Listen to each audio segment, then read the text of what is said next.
but we will start with a quick review of where we've been in the last 8 weeks, and today will be our last class in this session.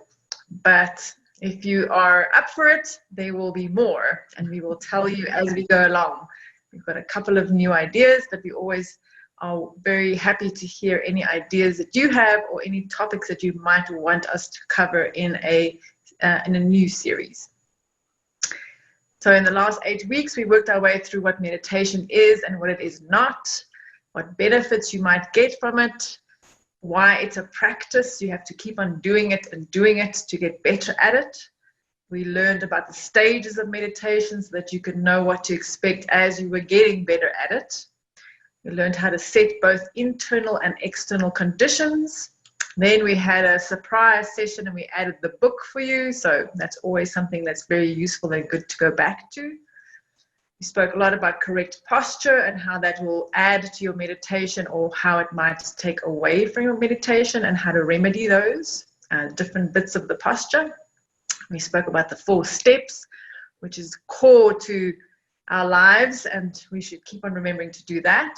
And then we spent quite a bit of time going into the 5 problems and the 8 remedies, both on the surface and in depth. And today we are going to finish up with something that most of you might be very familiar with, but it's always good to remind ourselves of the different meditation types, the kind of objects that we might use, and then the frequency and duration of our meditation. Because the important thing right now is to figure out how you're going to keep doing this. Because like all things, sometimes life happens and you've got to start again, or you have to find new tricks and ways to keep going. And so we will also offer you some resources and ideas about how to do that. And of course, we are here as a resource for you as well. From a meditation perspective, we covered quite a bit of ground where we did watching your thoughts in the beginning, which is one of the foundational practices that's really important for you to master. And so keep on doing that, because that might be something that comes and goes as well. We then did a couple of sessions of Tong. We went into the preliminaries quite deeply, as well as setting yourself up for having an even better meditation and taking care of your karma. And today we are going to do the coffee meditation, or a variation of the coffee meditation, a slightly longer one, because that's really important in your toolbox of types of meditation to try and test and use as you go along. But before we move on, I wanted to stop for a moment and check in with everyone to find out if there's anything that you want to share with us, something that you've learned or realized this week, before we move into today's session, which is about the different types of meditation, the frequency and duration of those.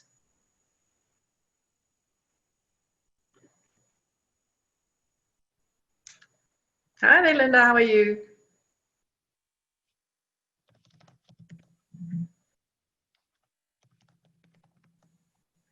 Linda, I think you might be on mute. Unmute. There you go. Now we can hear you. Wonderful. But I don't see a volume control here on this screen. Use your system volume control. I'm sorry? Use your system volume control, please. Oh boy. Sorry to interrupt. I think I'm going to have to leave and adjust my own volume here, then come back, okay? That's totally fine. Not a problem at all. Sorry for the interruption. No problem. Good. All right. Any other questions or any realizations that anyone would like to share? Good. So then we can move on, and Silam can start us off by telling us a little bit about the first type of meditation, or meditation objects and types. So we have 3 different meditation types or objects we are using for our meditation. And as we learned, picking an object is more or less at the core of meditation in the tradition we teach. So always choose an object, and depending on in which stage of your meditation career you are, depending on what time of the day you meditate, or depending on maybe what you are studying at the moment, you get one of these three types. And everything which you put in front of your mind, the meditation object, during meditation will be burned into your mind, because your mind is so open and during meditation, and that's why it is so important to choose your object carefully. Choose an object of something you want to learn, or you want to have a realization about it, or you choose for developing a certain habit, like being nice to other people. Meditation is definitely not drifting away. In our lineage, that's very important, that you are very, very clear that meditation is focusing on an object and not sitting there open-mouthed and thinking about nothing. I do that in the morning with my coffee. There is a time for it to do it, but it's certainly not during meditation. So what are the three possibilities? It's a step-by-step meditation, it's the problem-solving meditation, and it's the meditation focused on one object. So Han-Li will go with us through the step-by-step meditation. What does that mean? What is that? Do I have to walk during that meditation? So when you're doing the step-by-step meditation, it is important to follow certain steps and really be purposeful and systematic about it. And the important thing about this is that this is when you are learning something and becoming better at something. There is a concept called deliberate practice, which helps you practice things step by step, but in a meaningful way, not in a mindless way. And so it is important in the beginning, especially when you're just trying to get into a routine and a rhythm around meditating, or it's maybe when you're trying something new or when you're trying to get back into it, to make sure that you follow this deliberate practice or this systematic and purposeful repetition of certain steps. And it will also be something that will help you remain focused and not drift away. And over time, something will become easier for you. The picture here depicts tying of shoelaces. So when you, in the beginning, had to learn as a child to tie your shoelaces, you had to follow a step-by-step routine until eventually, now you don't even think about it when you tie your shoelaces. You can literally think about something else and tie your shoelaces, right? And so in the stages of meditation, when you are learning this particular step-by-step meditation, this is how it's going to go. So in the beginning, it might feel a little bit routine or route, but if you keep yourself really focused and you put meaning to it, you will find that over time it becomes more natural and easy to follow. And so the idea behind it is to go through these certain list of ideas in the same order again and again until it's burned into your mind. And that is how you will access it almost instantly when you sit down and you start your meditation. And so think about what it is that you would like to do in this way, and then remember to purposefully and systematically follow these steps, stay mindful, repeat them over time until it begins to show up for you almost naturally. So that's the first one. I would like to add that we did two different step-by-step meditation during this course. The first one was Tong, where we went, it's a step-by-step. You start imagining the person you want to help, then you imagine the smoke, and it's a very clearly defined step-by-step process. And when you learn one of these meditations, either you hear one of the guided meditations, somebody is talking you through the steps, or what I normally do, I just make a short cheat sheet, and then I meditate the first 3 steps, and then I think, oh, I have forgotten the 4th one. Then I open my eyes, check my cheat sheet, the next 3 steps, and meditate them. And then you really get them into your mind. And the goal why you choose that meditation is that you not only want to remember the steps and be able to go through them, what you then intellectually learn in your mind, the steps, hopefully step by step, go into your heart, and you are able to have this habit that you want to take the suffering away from everybody and give them love during every day. That's what Han Li said, with it's so automatic, first in meditation and then you carry it to your daily life.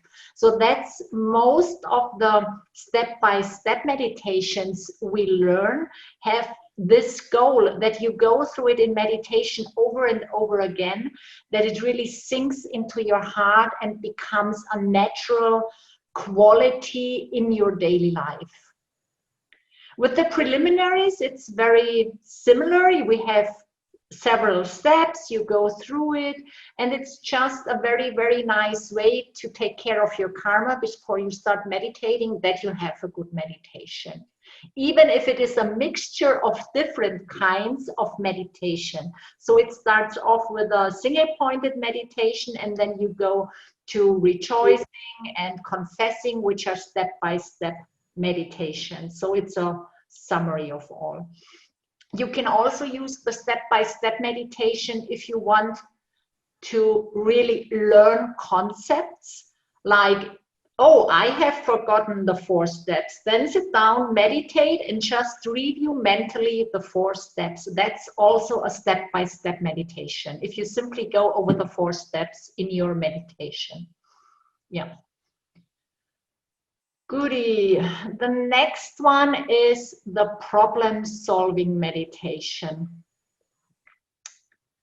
It's one of my favorite meditations. In a problem-solving meditation, you really take a problem from your daily life.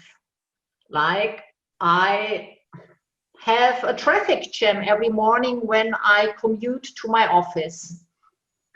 And then you think about in your meditation, how can you solve this problem using the knowledge about cause and result and your knowledge about emptiness.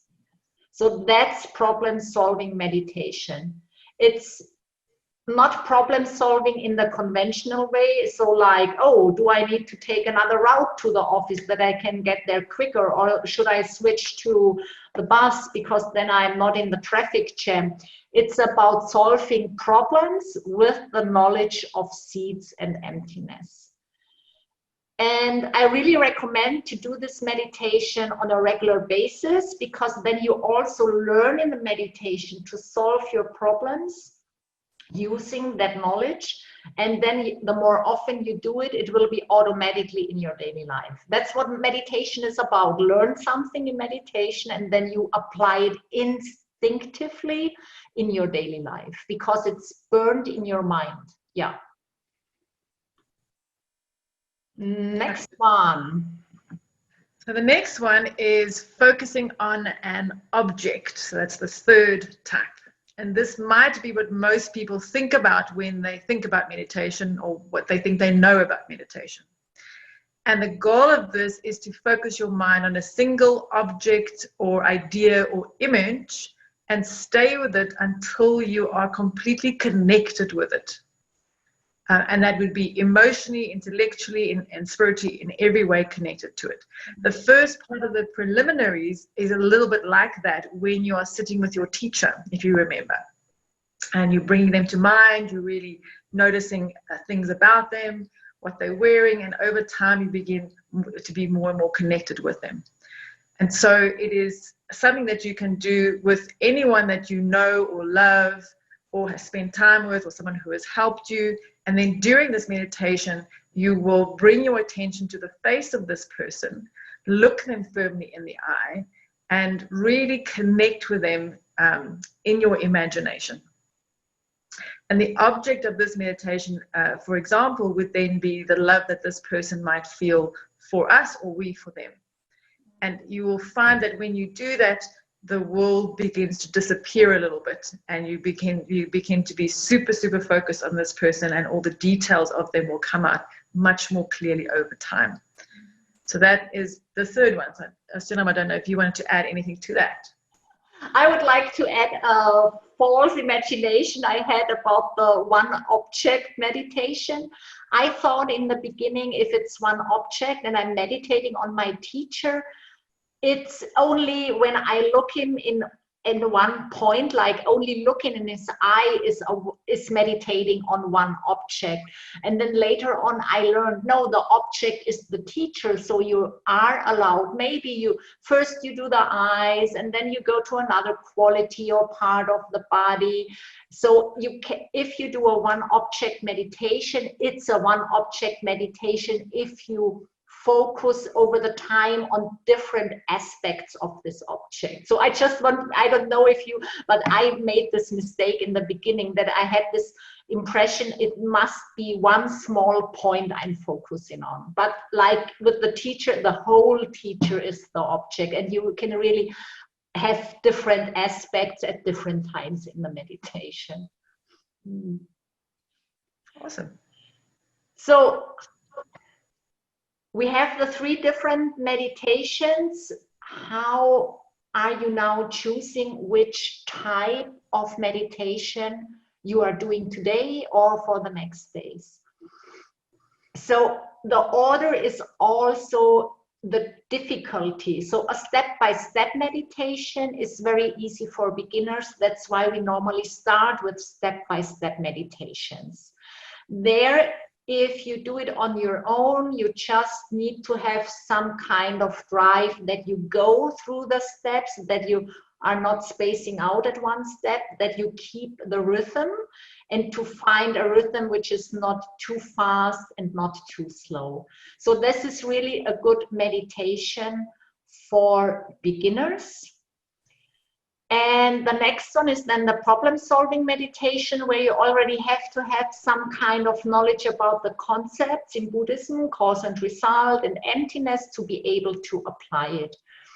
And the meditation focused on one object, it requires that you are already able to focus over a certain amount of time. And then it also goes with the time of day you are meditating. If you are an early person, maybe in the morning the meditation focused on one object is your choice, because that's the part of the day where you can meditate best.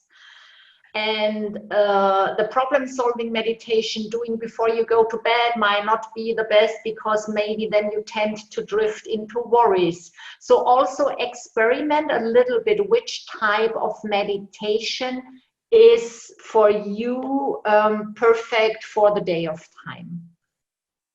For example, I meditated really a long time when I came home from work. Nobody recommends that, but for me it was the perfect cut between my office and my private Dharma life. So doing there a step-by-step meditation really was totally perfect. It worked for me. So figure out which type of meditation works for you.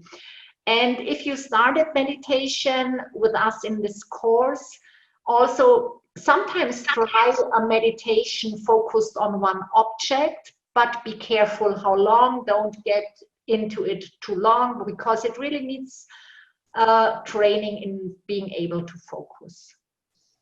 Go also according how difficult it is. And I'm also sure that as your life changes and things happen, you may have to switch up. So if you suddenly find something is not working for you anymore, you may have to try different times of the day or different kinds of meditation. Mm-hmm. Yeah. And also all what we are referring here to, this applies to meditating in your daily life. It's not about meditating in a retreat setting. And also when we are now go on to frequency in duration, it applies to the same, to your daily life, not for a retreat setting. Mm-hmm. Because the next big question is how often and how long.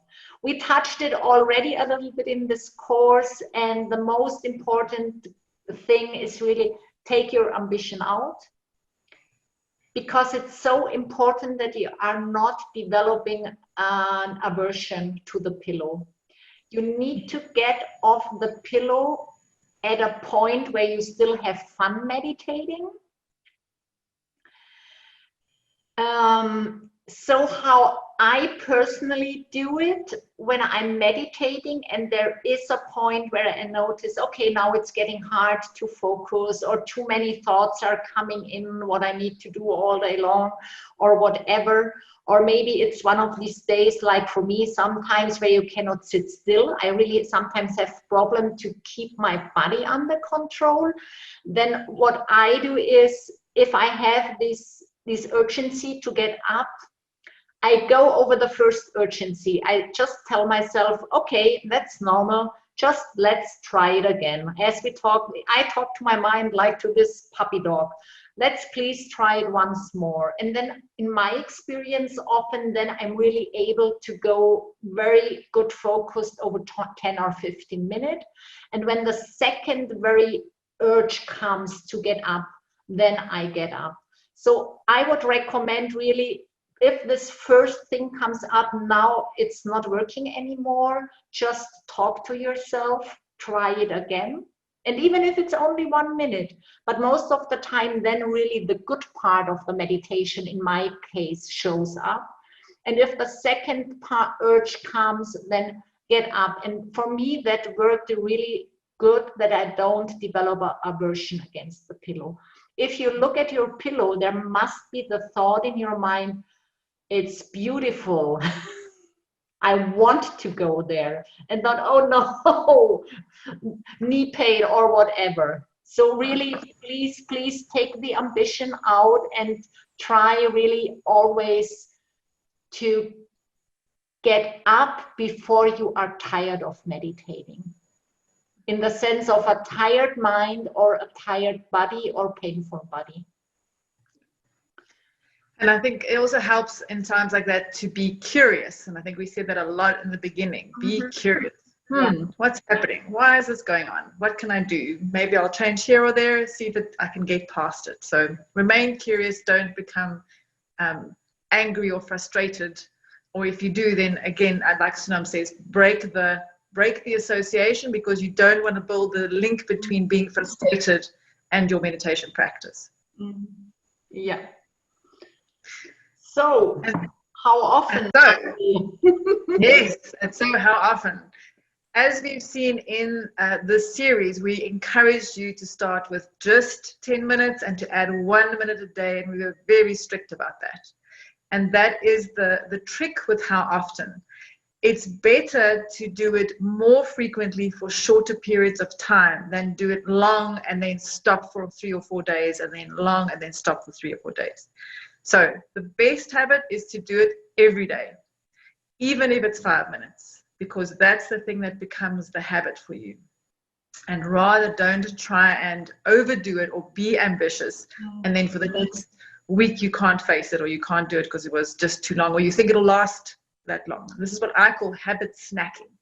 So rather have little snacks every day that gives you the benefit of the meditation over time and builds the practice of you doing it at certain times of the day, and embedding some of those habits into your mind. So that's really, really important to do that. So rather less, more frequently, than longer and infrequently. Yeah. And very important, it's also some kind of rule. Take 1 day off per week. Go with the good old Christian Sunday rule. Take 1 day off per week. All right, so the next question might be, when in the day would you do this? So is there an optimal time of the day?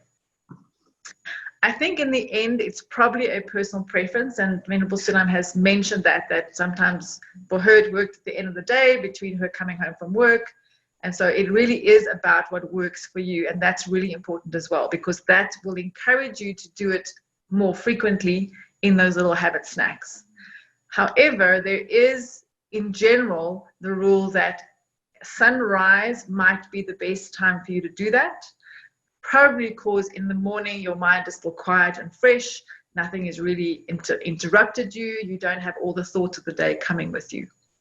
So that's one of the times that you will find might be most beneficial to you. However, maybe in some families, that's the really busy time of the day, getting things together, trying to get out the door. And if that is the case, then rather rethink that or get up a little bit earlier. So it might be good here also to establish a very particular routine. And the important thing with a morning routine is do not, under any circumstances, touch your phone or any electronic device. And I have learned this the hard way as well. Wake up in the morning, and because I'm working in different time zones, reach for the phone, see what's going on. And I promise you, 3 hours later, no meditation, still on the computer and the phone. So don't touch it. Get up, go brush your teeth, go have something warm to drink, and sit down immediately and get going. So before you even engage with your day. And I think if you follow that rule as a hard rule, as a we call it an insist, we insist that you ignore your phone, I think that your meditation practice will get the benefit of that. It might also be that you would like to do something towards the end of the day. Maybe when you are a little bit tireder and it's sunset and it's beautiful and it's a natural time to go sit outside and reflect on your day a little bit. And just to sit there and take in the day, think about things, and then quiet your mind and go into your meditation practice as well. So again, try what works for you. Try different types of meditation until it fits with your day, your kind of mind, your emotional state of the time. And that's why it's important to have this toolbox of different types of meditation for you to try, to keep you going. Of course, there are always exceptions, and it might be that maybe at the end of the day it does work for you. Maybe you're one of those people who can at night before you go to bed do a little bit of meditation. That's also okay. The most important thing is try to get it at exactly the same time every day. That's the trick. So you know, at 5:15 in the morning, I'm on my cushion. I get up at 5, I brush my teeth, I have something warm, and I sit. Or I come home from work at a specific time. As I walk in the door, that's the time that I take 5 minutes, I make a cup of tea, and I sit. Right? So try really hard to make it the same time every day. And your body and your mind will begin to eventually remind you that that's what you have to do if you happen to skip it. So think about the slow and steady way that you are going to go through your day, where there's natural times in which you will be more able to focus your mind and meditate, or be able to do certain meditation. So think about that flow. So now I don't know if you have anything to share on that. Yeah, especially because this always at the same time is so important, but it only works if you have some kind of regular day, if you have fixed working hours. It does not work if you are working shift or anything else. So for the people who are working shift or have very changing daily habits, try to do it always at the same time, like independently. If you get up at 5 a.m. or at 11 a.m., try to put in the meditation after you have brushed your teeth and you have had your cup of tea or coffee. So try to then you need to get in this, at which point of my morning routine I put in the meditation. Absolutely. If you really want to get good at this, one of the things that you could do is you could do something in the morning and something in the evening. And typically that might be that in the morning there might be a slightly longer meditation, and in the evening there might be a shorter meditation. So that's another way. But don't overdo it. That's really important. Yeah. So if you can't fit both of those in, it's not a requirement, it's just a suggestion.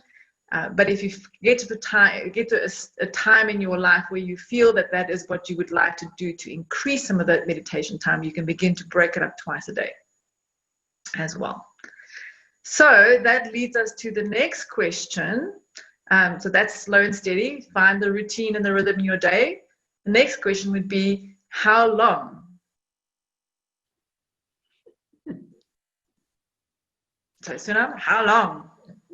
Oh, I'm so ambitious. I'm an overachiever. achiever. I want to meditate 1.5 hours every day. And as said, please, please, please take the ambition out.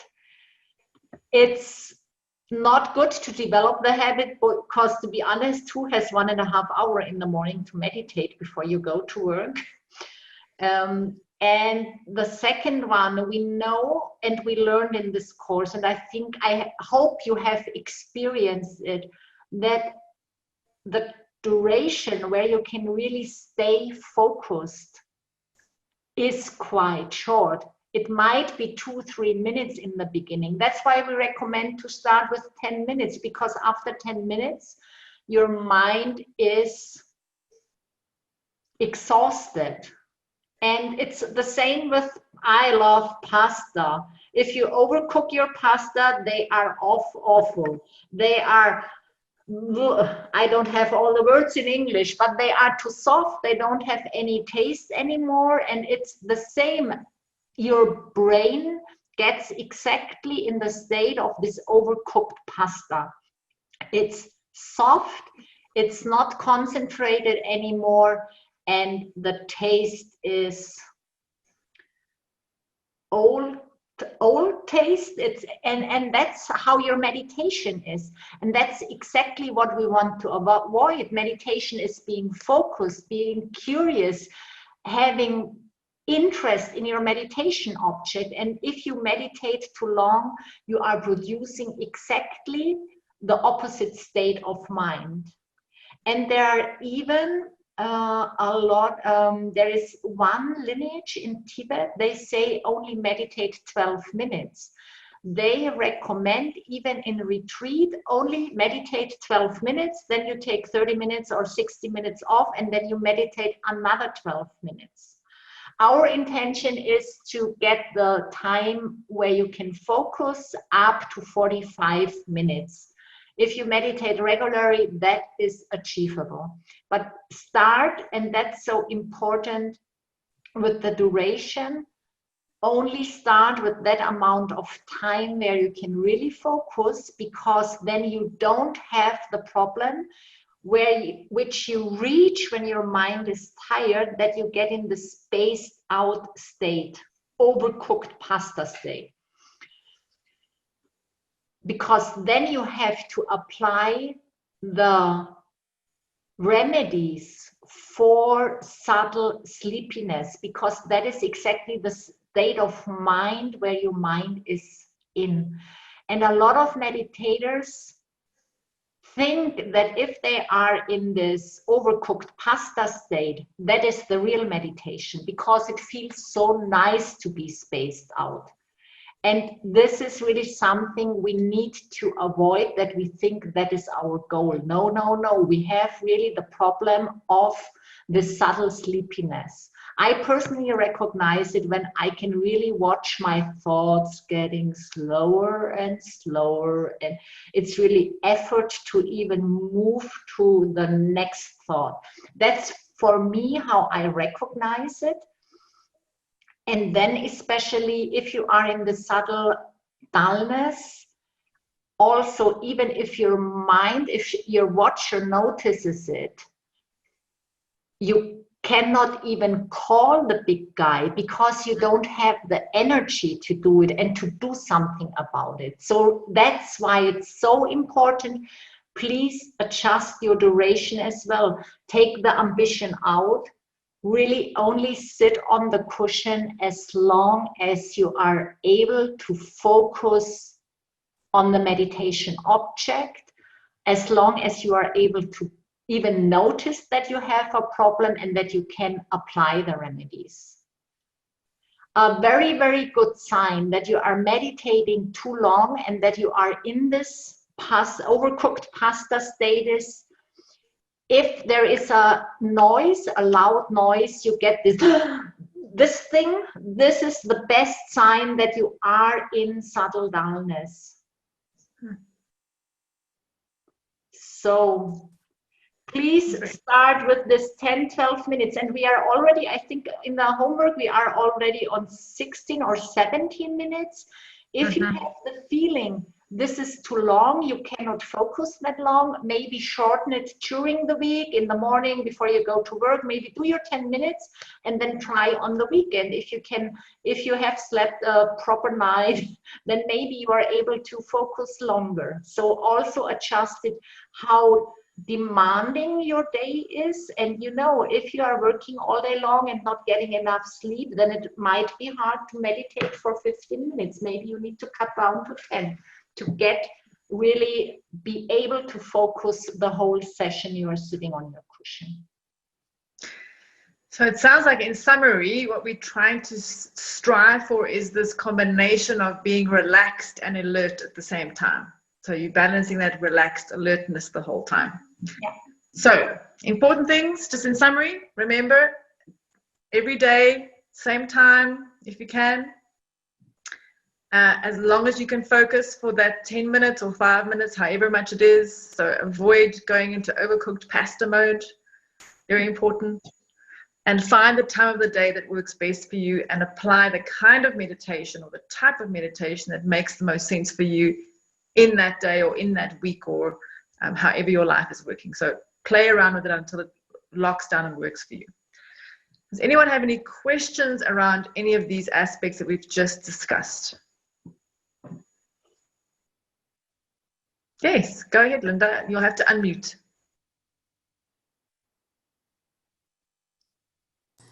It's up to me to unmute. Thank you very much for this. You've given us a lot of really great information. I have a couple of questions for you. I'm not exactly a beginner at meditation. However, I've never actually developed a really solid friendship with it. I have some barriers to, a lot of barriers, as we all do, but to being able to meditate effectively. First of all, I have quite severe OCD, obsessive compulsive disorder. So I have like music and conversations going on in my head all the time. And I'm finding it really difficult to just try to let go of that. I don't even know if it's physiologically possible. So there's that. I'd love to know your thoughts on that. Also, just quickly, I have back problems. I have been dogged by back pain for about 3 years. So I really need to lie down when I meditate, which isn't a problem because I don't fall asleep. And I'm wondering if you consider it not the appropriate way to meditate. Thank you. So I start with the first question. I think every meditator has this thing that they think there are too many thoughts in your mind. I think that's very, very normal. Maybe you have it a little bit more than other, but it's a very, very common and normal thing. And since we are not meditating in the sense we try to push our thoughts away, because in our lineage we say you are focusing on one object. So the more you develop your focus, the more these other thoughts should go away. And I would highly recommend, to be able to develop this focus, even start with 2 or 3 minutes. Right. Thank you. Okay. Thank you very much. And Linda, one of the other things that you can do is, if you go onto YouTube and you watch some of the previous classes on correct posture and problems and remedies, there might be some gems in there for you as well to try out. Good. Any other questions about the frequency and the duration? Okay, good. Then I think it's time for us to get into meditation. Today we do coffee meditation, which is the perfect meditation for a last class. So the object is coffee meditation. It's a step-by-step meditation. But before we start, I would like to say 2 things. We do normally coffee meditation in bed, lying down when our head hits the cushion. So this time you can relax in your chair for your meditation, maybe have a nice drink with you. And we have the steps of the meditation, but I would like you, before we go into the meditation, we do coffee meditation to make the good things we did bigger and bigger, that we get bigger results. So think about, before you even close your eyes or gaze at the ceiling, what are you coffee meditating? Which thing have you done in the last 24 hours or the last week where you have planted a good seed by making somebody else happy, by giving somebody else what they wanted? So I give you 10 seconds or maybe 20. Really decide on one thing you want to coffee meditate.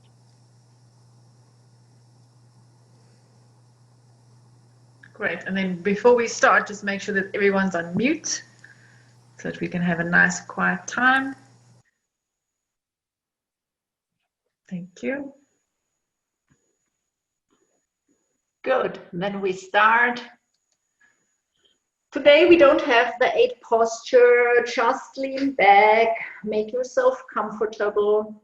Maybe you want to put the legs on the table or whatever is comfortable for you.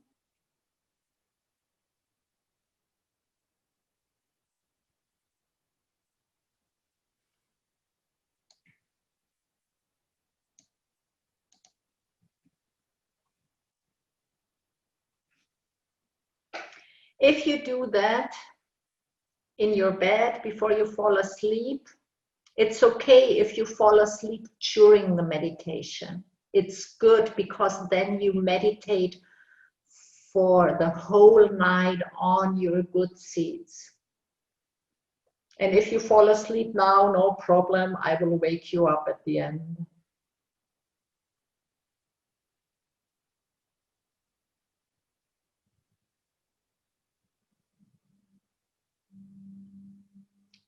So first we remember, why do we do coffee meditation?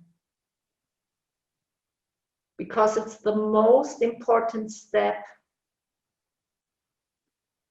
to really create big results of the good things you have done, of the one good thing you have picked today, that it will bring you a big and powerful result.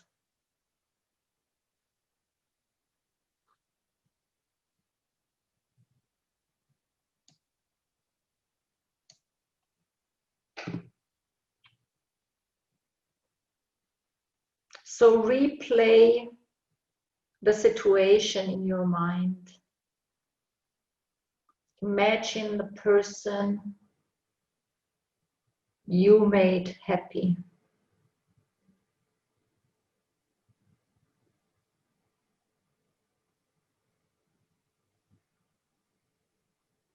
Play the whole situation, how you have given the person something.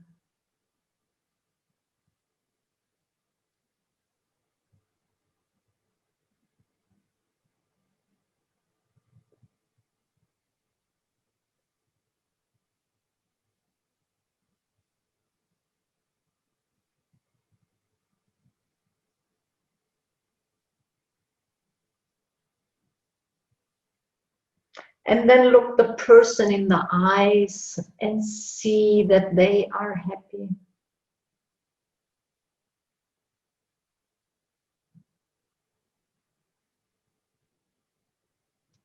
The joy in their face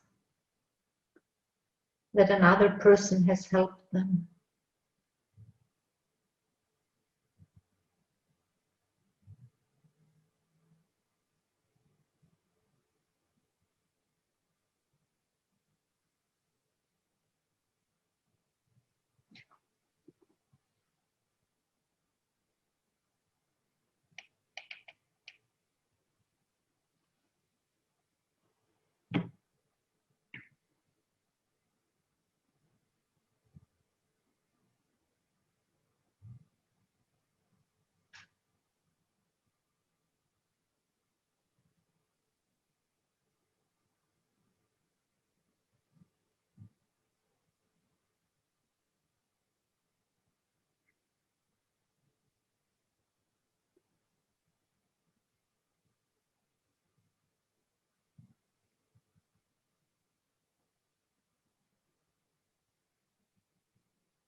And now have even greater joy in your heart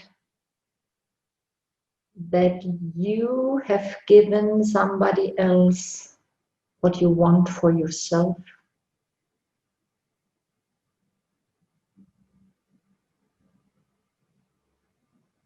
Imagine how the world would look like if everybody follows the laws of cause and result.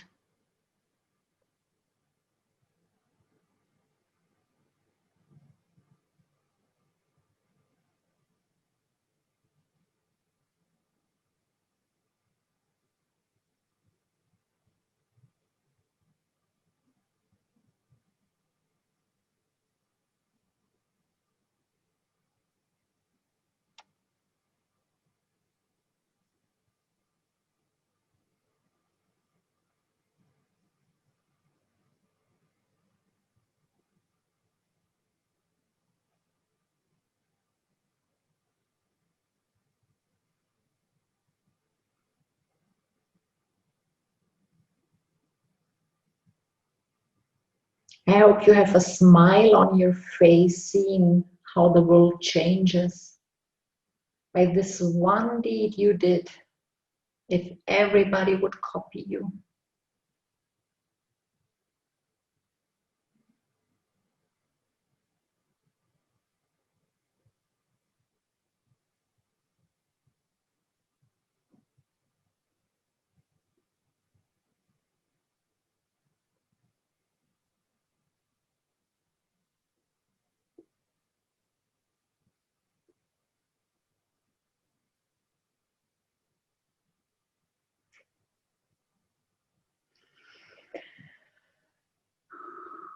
And then come back, open your eyes again. This time the advice is sit upright again.